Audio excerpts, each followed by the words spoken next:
os debates do programa do Mazinho. Bom dia, Lauri Vilar. Bom dia, Mazinho. Bom dia a todos os ouvintes ligados aqui no programa do Mazinho. Estamos começando mais um debate. É sempre um prazer estar com vocês aqui. Nós temos hoje aqui, nos nossos debates, como todas as quintas-feiras, nosso companheiro, amigo e irmão, como eu sempre falo, vascaíno dos bons, doutor José Nogueira. Nosso bom dia. Bom dia, Lauri. Bom dia a todos que integram. Como foi a aurora hoje de manhã? Foi boa? Hein? A aurora de manhã foi boa? Foi muito boa, muito boa. É um prazer enorme reencontrar aqui o Mazinho, né? Uma pessoa que eu tenho muita admiração, muito respeito. Obrigado. Né? E um bom dia especial a todos os ouvintes desse programa. Nosso sócio, né? Ele foi convidado não, esse menino aqui. Mas já sentei aqui já. Ele é o menino quebra-galho. Já sentei, o microfone estava vazio, eu sentei. Eu falei, tá vazio comigo. Esse rapaz, não tem jeito não, mas hein, nosso companheiro Alex do Pilar. Bom dia, Malzinho. Ele já chegou, já falou rápido pra não cortar ele, ele já chegou e já subiu. Bom dia, Didi. É um prazer estar aqui na rádio. Não é malzinho não, eu sou só malzinho com os corruptos, com os incompetentes. Como secretário de saúde. Deixa eu falar aqui para Maria do Carmo Caçote. Tá vendo? Vou te cortar logo, estão falando que eu entrou no Facebook dizendo que daqui a pouco debate no programa do Mazinho. Ela bota. Então debatem a privatização do Hospital Moacir do Carmo. Nós vamos debater isso na sexta-feira que vem, se Deus quiser, porque na quinta-feira, na quinta-feira próxima, o secretário de Saúde, Danilo Gomes, está convocado a comparecer na Câmara dos Vereadores às 10 horas da manhã para explicar o que está ocorrendo com a saúde. Vamos ver se ele consegue explicar o inexplicável. Então, Maria do Carmo Caçote, é só para você ficar sabendo. Semana que vem vamos ver se a gente debate sobre isso aí. Maravilha. A saúde do município está tendo um problema muitas reclamações, muitas pessoas, inclusive da empresa que é prestadora de serviço, né? Eu acredito que ele não vai. Ele não tem essa coragem, não é possível. Ele não vai ter condições de explicar nada. Ele não tem condições, não tem argumento, cara. O caos da saúde aqui em Caxias é complicado. Vamos esperar para ver, né? Então, ótimo debate aí. Vou agradecer a nosso ouvinte que ligou para cá. E nós com certeza vamos debater sim esse assunto, porque esse assunto muito nos preocupa. E vamos falar aqui hoje de dois assuntos, um assunto muito triste que tem acontecido cada vez mais e vem preocupando aí a todos nós, que é a questão da violência infantil. Rapaz, mãe queima rosto de filho de 9 anos com colher quente. Gente, isso realmente é um assunto que já vem acontecendo várias vezes aí.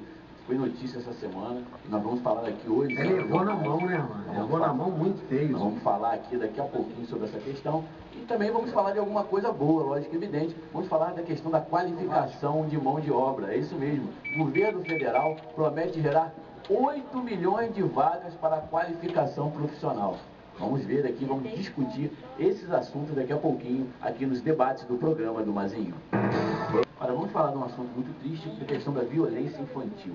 A mãe de um menino de 9 anos foi presa na madrugada de ontem, acusada de ter queimado com uma colher quente o próprio filho, num conjunto habitacional da Coab em Realengo, Zona Oeste. O ferimento próximo ao olho direito da criança, produzido por Ana Paula Oliveira da Silva, de 28 anos, segundo a polícia, foi percebido por funcionários da escola onde o menor estuda. Esse crime é inafiançável. Segundo o delegado da 33ª DP de Realengo, Rafael Stambowski, a agressão da mãe ocorreu no sábado.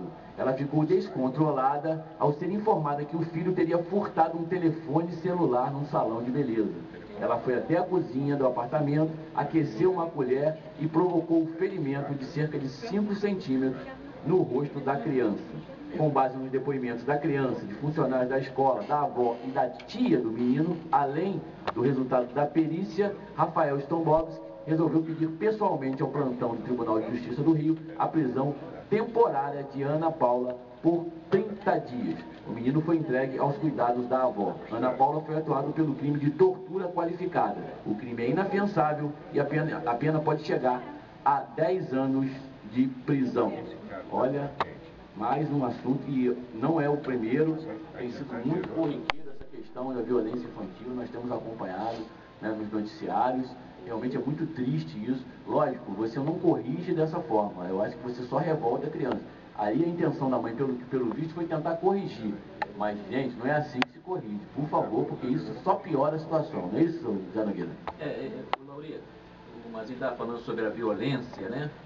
questão da violência que as pessoas estão acometidas aqui em Duque de Caxias pela falta de policiamento, e aí tem um direcionamento. Por que está acontecendo isso? Falta de policiamento. E por que tem a falta de policiamento?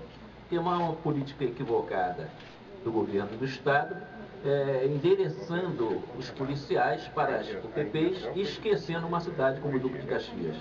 É importante que se prestigie esse evento, então, que vai acontecer no dia 7 de novembro, para que a cidade do Duque de Caxias dê um alerta ao governador que é preciso trazer policiais para poder combater esse crime comum que está sendo praticado aqui em Duque de Caxias. Aí nós temos as causas bem definidas e temos praticamente como resolver o problema. O problema dessa senhora, me parece, primeiramente vou fazer uma colocação, houve um excesso aí por parte do delegado. Não se pode atribuir esse comportamento incorreto e ignorante dessa senhora como um crime de tortura, completamente diferente, não tem nada a ver. E o Tribunal de Justiça que apreciou, o juiz que apreciou essa questão, Data Vênia, eu acho que ele também se excedeu, porque por mais agressivo que tenha sido o comportamento da mãe com relação ao filho ou à filha que cometeu esse ato, essa senhora está dependendo mais de orientação do que de prisão. Prisão não vai resolver o problema, porque ela vai voltar e vai cometer o mesmo erro numa próxima situação. E ela talvez tivesse a sensação de que estivesse agindo corretamente. Quantos anos tem a criança? 10 anos. 10 anos. Então, é um problema. 10 anos também já sabe muita coisa, né, doutor? Eu queria que... Olha, você que está ali... Isso é uma coisa muito legal da gente discutir. Então, uma pessoa perfeita aqui, o Lauri, doutor Nogueira, o Alex também pode falar que tem 2 filhas. Está corrigindo, a criança tem 9 anos, né? Não é muito diferente, 9 anos, daqui 9 anos. E ela furtou um celular no salão de cabeleireiro. Então eu acho que a mãe realmente errou a mão pra caramba. Passou do limite, né? Passou muito. Mas também ser presa e já...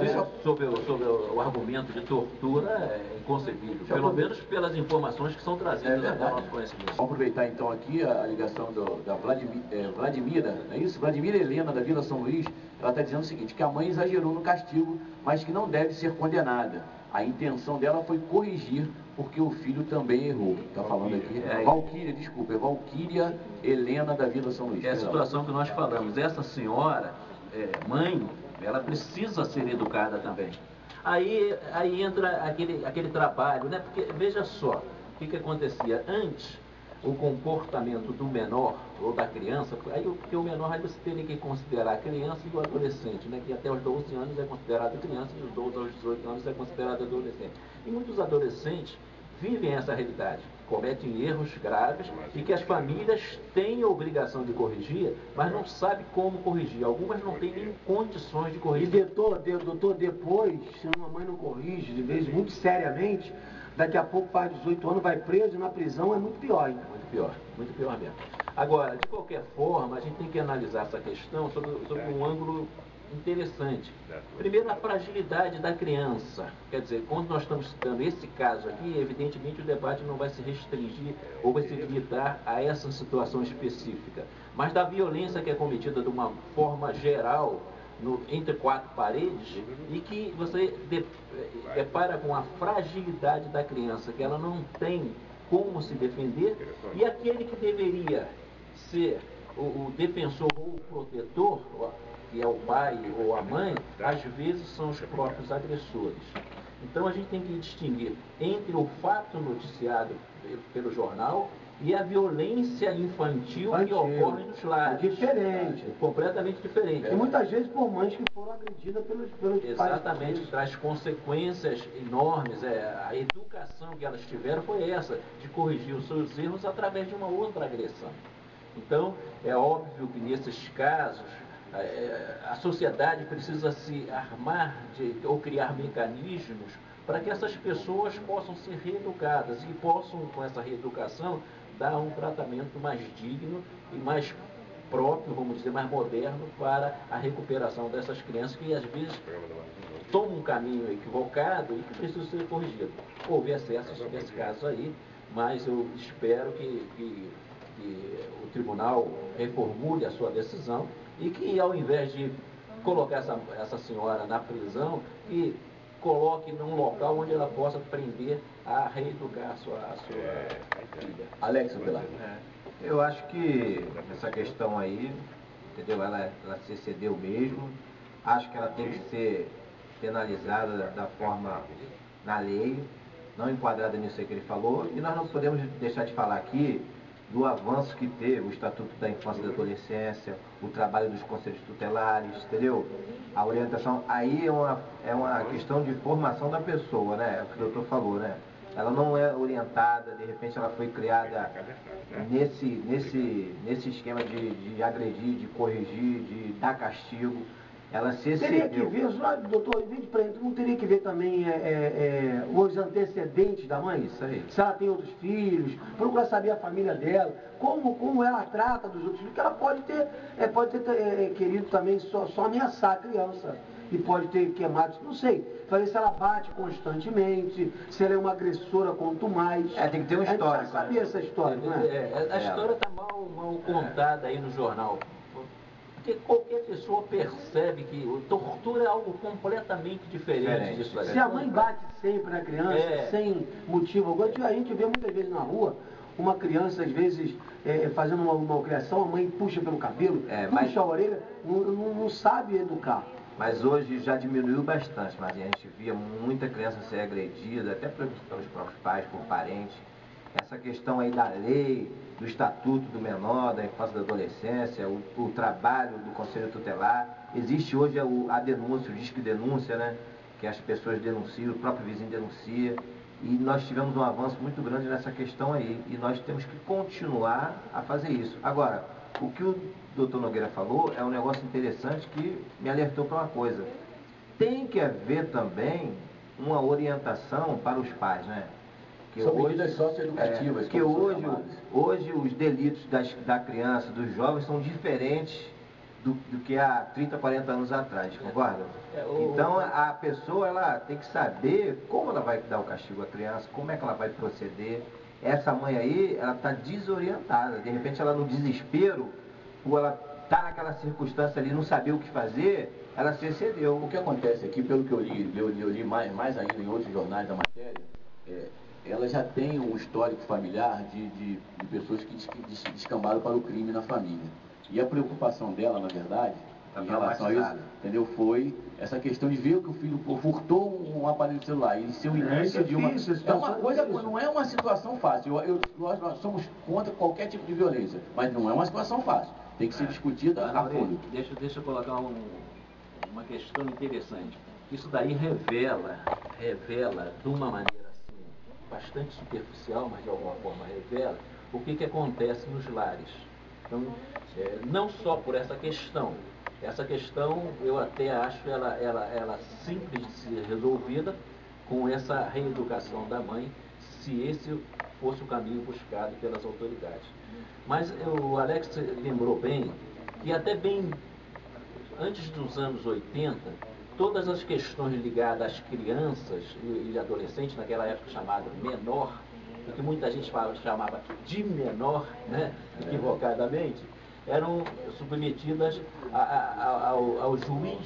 ao juiz que tinha uma competência exclusiva de tratar das questões dos menores, que era o chamado juiz de menores.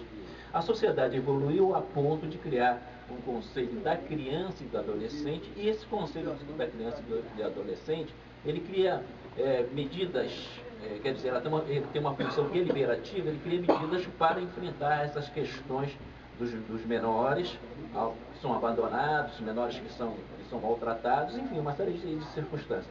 E criou também uma situação que é, vamos dizer, a situação de campo, porque o Estatuto estabeleceu também que os conselhos tutelares, que são compostos por pessoas eleitas pelo povo, né?